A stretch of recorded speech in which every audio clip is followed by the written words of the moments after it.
Parr said, because you're young, you're torn between a world of hate and a world of dreams. So much to lose, so much to gain. So much to fight for, so much to change. As the youth of the future, we will be facing a lot of challenges and decisions to choose. We may reach to the point that we will ask ourselves if we are living the life we were meant to live.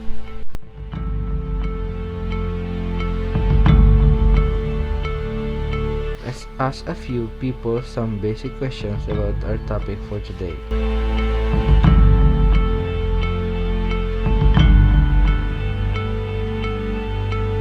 What do you mean when you say youth and good governance?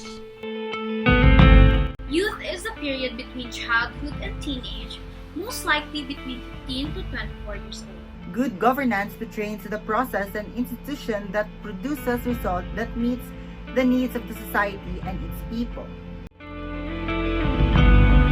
How does youth and good governance affect our nation?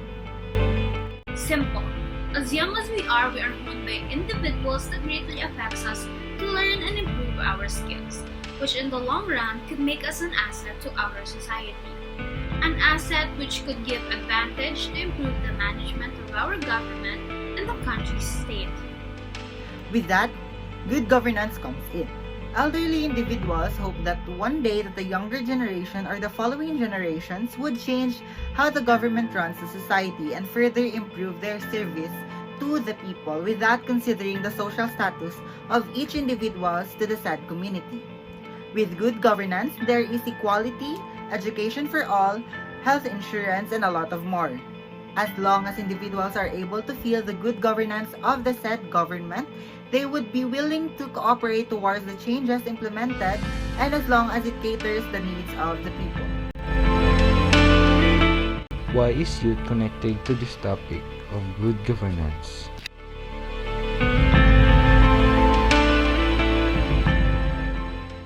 Success of good governance relies on the hands and participation of the youth. As part of the youth, we are the future torchbearers of every society and every nation.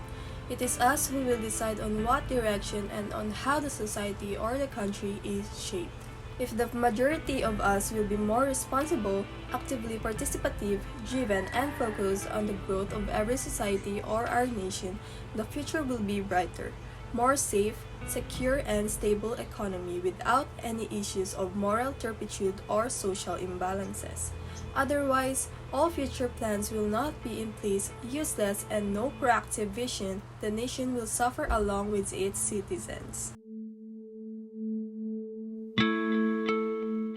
Why is it important to be vigilant nowadays with this topic? It appears that the generation of the youth today is more committed in politics.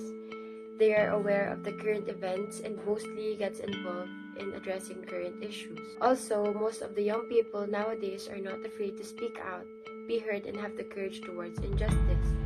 Thus, it is important to be aware of the youth who are showcasing their potential concerning to good governance, since they are the most capable for the development and progress of the society and for preventing corruption to occur, which causes the economy not to function properly.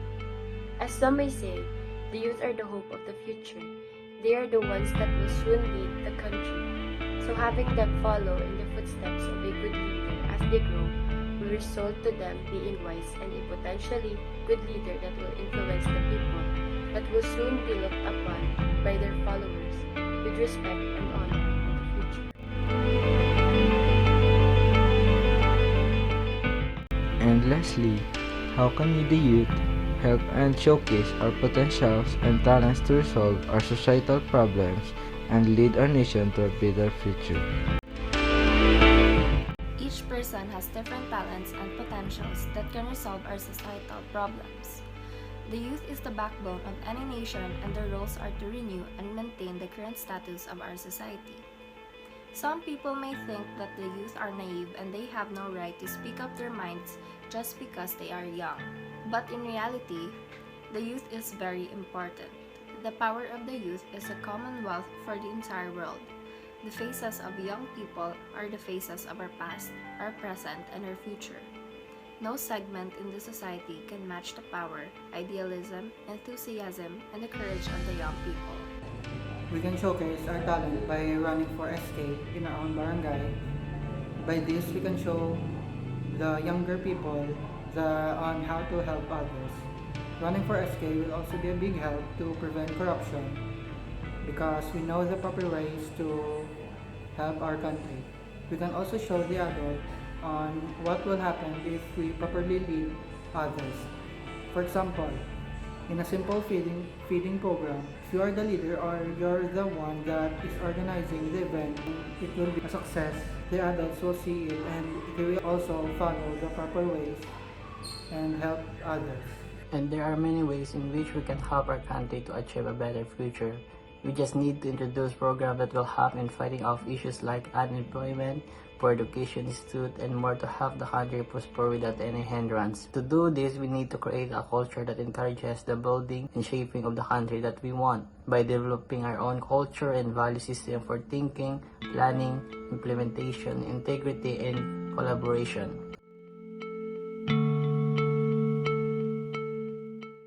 In conclusion, our generation is one of the factors that continuously brought our nation towards an open society. By slowly accepting the truth and opening the minds of the younger ones to be more vigilant to the societal issues, especially to the incompetence of a government official, which will also be an eye-opener not only for us but also for the many generations. Always remember that youth want to make a difference, youth are creative, youth have a very important perspective, and lastly, change making develops effective by optimistic future leaders.